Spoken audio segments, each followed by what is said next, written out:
The Black Plague by Harold Glenwood from the Queen Fuller Castle and Solomon Ravencliffe from Queen Miss Buck's Castle.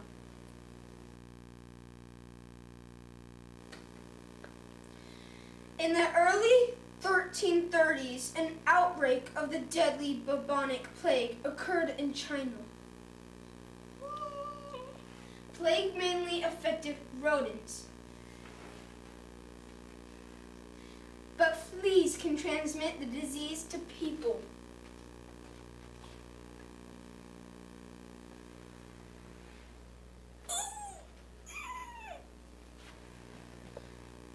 Once people are infected, they infect others quite easily.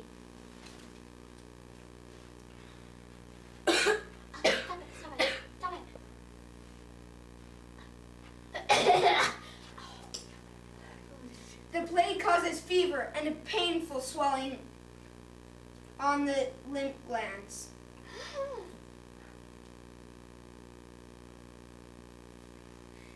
The disease also causes spots on the skin that are red at first and then turn black.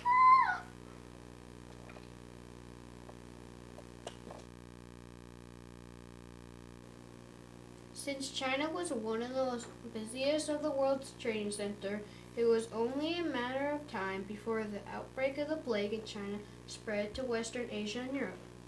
In October of 1347, several ships from Italy returned from the Black Sea, where China would come to trade.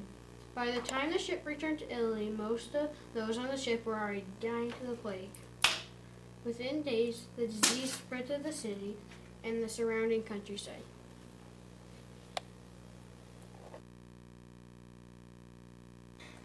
By the following August, the plague had spread as far north as England, where people called it the Black Death, because of the black spots that it produced on the skin. It was a terrible killer, but medieval medicine could do nothing about it.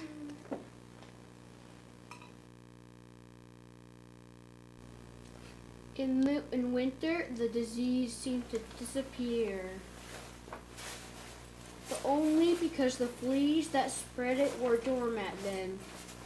Then, in spring,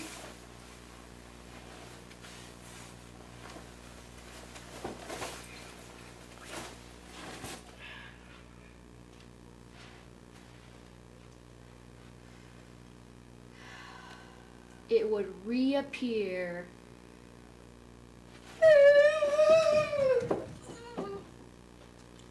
In less than 5 years, 25 million people were dead. Over 1/3 of Europe's population was gone.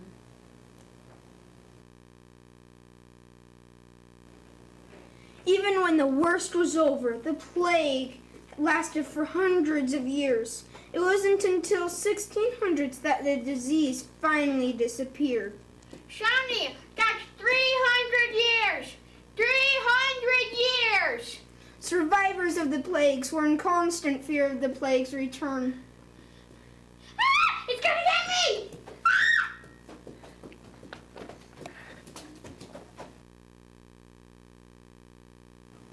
Medieval society never recovered from the results of the plague. So many people had died that there were serious labor shortages. Workers began to demand higher wages, but the lords refused.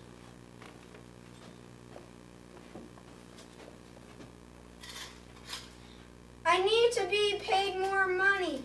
Everyone's dead and I can't work for nothing. No, I'm not paying you anything!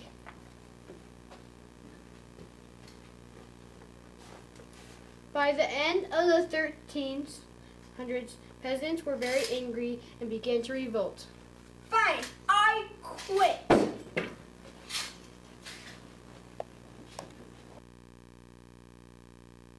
People everywhere tried to keep from getting the plague. Some hid in their homes.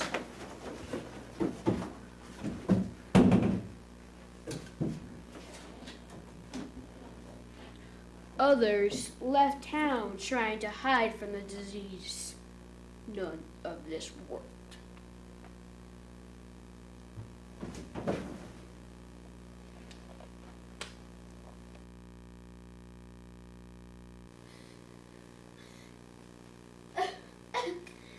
Men, women, and children in every country in Europe were dying. The plague hit everyone. The rich, the poor, the serfs, the nobles, the clergies. No one was safe. I always loved you. You were my favorite.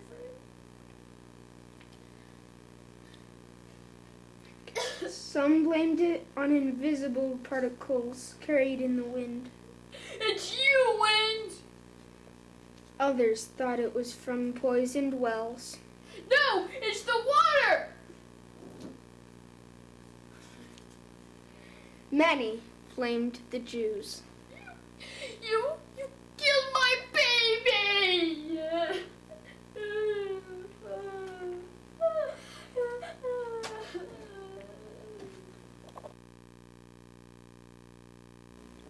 Although the government had medical workers try to prevent the plague persisted. Most medical workers quit and journeyed away because they feared getting the plague themselves. I don't want the plague!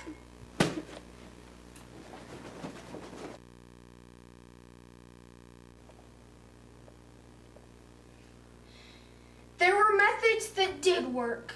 In Milan, city officials immediately walled up houses found to have the plague, isolating the sick in them along with the healthy. Sorry, buddy. I have to do this.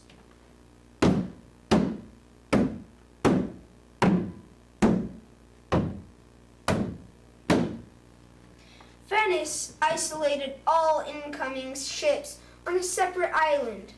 Both of these methods slowed the separate spread of the disease.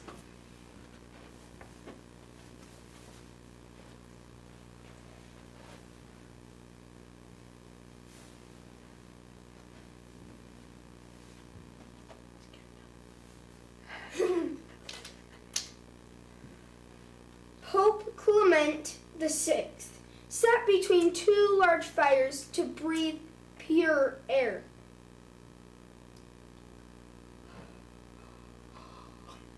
The plague bacteria is actually destroyed by heat, so this was one of the few truly effective measures taken.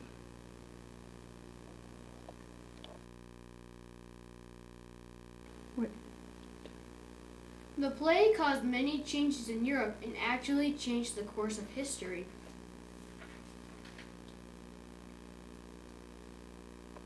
For hundreds of years, things were done the same. After the effects of the plague, the world took a new direction.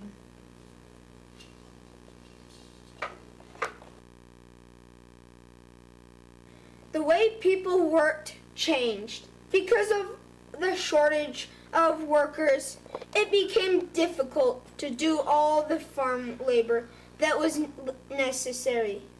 New inventions made work easier and faster. I have an idea! A tractor! Inventions like the typeset replaced the dead scribes who used to copy works by hand. The high demand for agriculture workers gave survivors of the plague a new bargaining power. Workers formerly bound to the land could now travel and demand higher wages for their services. The small towns and cities grew while the manors began to collapse. See you, Manor.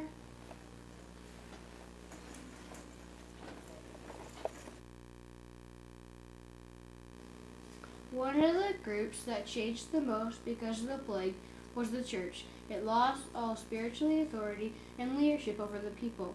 The people wanted answers for the plague, but the priest didn't have any. Please help us. We are sick and our families are dying. Please help heal us. People had expected the prayers of the church to heal them from this awful disease, but they didn't. The clergy abandoned the church and fled. Priest? Anyone? Please, your prayers to help heal us. Anyone? After the plague, the people became angry and began to revolt against the church. I'm done with this. This isn't working.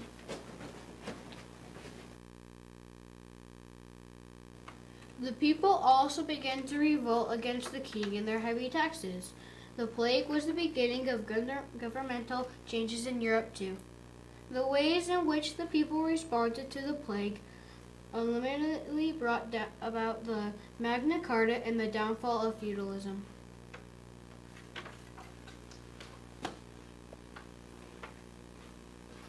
King, sign this Magna Carta or it's war.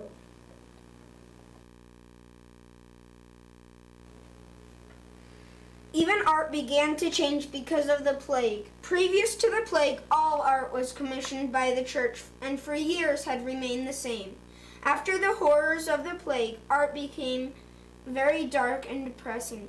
Death was a regular subject of paintings, and artists began to experiment with the image they portrayed.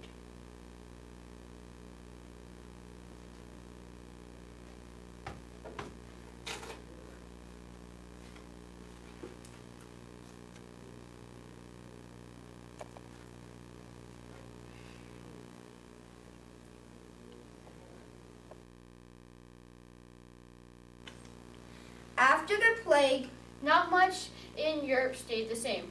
and a lot of what changed, Changed for the better. it is amazing how a tiny insect A flea. toppled feudalism and changed the course of history in Europe. The Black Plague still exists today. Though it is very rare and doctors know how to treat it, It is because of the plague in the Middle Ages that medicine has evolved into what is today. a rat and a flea, one bit me, and it changed the world. The end.